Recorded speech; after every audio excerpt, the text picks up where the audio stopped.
बहुत ही आराम से तथ्य बताते हुए वो बोले, सदगुरु लगभग 70% से ज्यादा पोर्नोग्राफी है।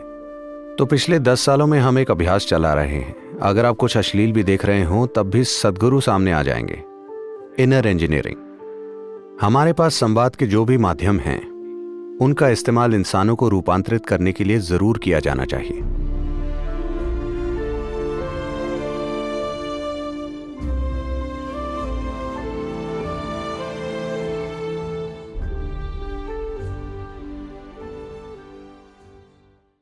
देखिए, सिनेमा का मतलब है आप बड़े पर्दे के बारे में सोच रहे हैं। ऐसा नहीं है कि वो एक संभावना नहीं है, पर प्रश्न ये है कि उसे जाकर देखेगा कौन। उसे व्यावसायिक रूप से सफल भी होना चाहिए। व्यावसायिक सफलता मतलब लोगों ने उसे देखा, ठीक है।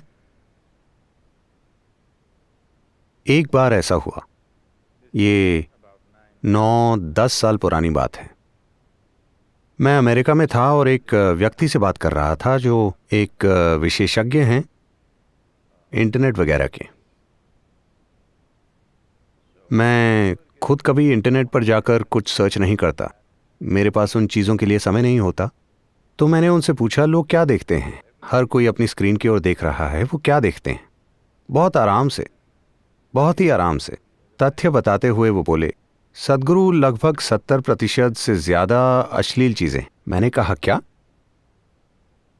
वो बोले हाँ। मैंने कहा मैं इस बकवास में विश्वास नहीं करना चाहता। 70% अश्लील है, यह असंभव है। फिर मैंने कुछ और लोगों से पूछा, वो सभी बोले हाँ लगभग उतना ही है, शायद 65 या 70 होगा। और वो इसका इस्तेमाल और किन चीज़ों के लिए कर रहे हैं? कई अन्य चीज़ें हैं, ड्रग्स बेचने के लिए, हथियार बेचने के लिए।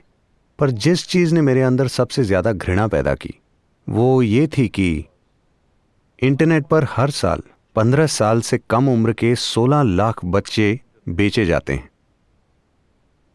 जब हम अपने बच्चों को बेचने लगे तो मनुष्यों के रूप में हम सबसे निचले स्तर पर गिर चुके हैं। इससे ज़्यादा नीचे नहीं गिरा जा सकता। जब हम अपने बच्चों को हर तरह की गुलामी में इस्तेमाल के लिए बेचने लगे तो इसका मतलब है हम नीचता की हद तक पहुंच गए हैं, इससे नीचे नहीं गिर सकते, है ना? तब मैंने तय किया कि मैं इंटरनेट पर जाऊंगा। तो पिछले 10 सालों में हमने यह अभियान चलाया है। आप में से कई लोग जो ऊंचाई पर बैठे हैं, आपने ये झेला होगा कि अगर आप कुछ अश्लील भी देख रहे हों तब भी सदगुरु सामने आ जाएंगे। Inner engineering.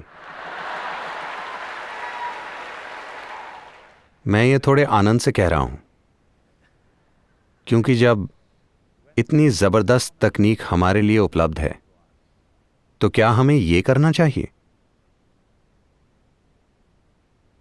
देखिए, इस धरती पर कई महान प्राणी आए हैं, लेकिन जब वो आए और उन्होंने कुछ कहा तो मुश्किल से 10 लोगों ने सुना। उन 10 लोगों ने उसे हर तरह के रूप दे दिए। आज पहली बार आप यहां बैठ सकते हैं और पूरी दुनिया से बात कर सकते हैं। जब हमारे हाथ में ऐसा साधन है, अगर हम मानवता को अभी रूपांतरित नहीं करते तो इसका मतलब है हमारा ऐसा कोई इरादा ही नहीं है ना?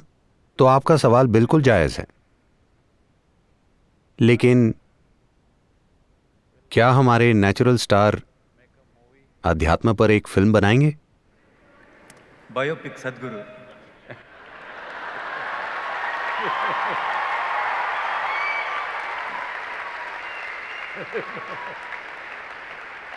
లాస్ట్ సినిమాలో ఉన్న ఆఖరి షాట్లో ఆయన గెస్ట్ అపియరెన్స్ అలా పాస్ అవుతారు ఫ్రేమ్, ఓకేనా?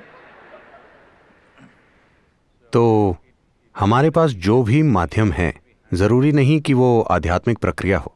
हमारे पास संवाद के जो भी माध्यम हैं उनका इस्तेमाल इंसानों को रूपांतरित करने के लिए जरूर किया जाना चाहिए, क्योंकि इस धरती पर बस यही एक समस्या है, इंसान, और कोई समस्या नहीं है।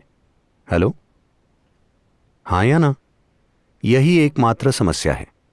तो जब आज संवाद का इतना शक्तिशाली माध्यम मौजूद है, ऐसी तकनीक उपलब्ध है जिससे हर इंसान तक पहुंचा जा सकता है, चाहे वो दुनिया के किसी भी हिस्से में हो, जब ये संभावना मौजूद है तो मानवता को रूपांतरित करने का यही समय है।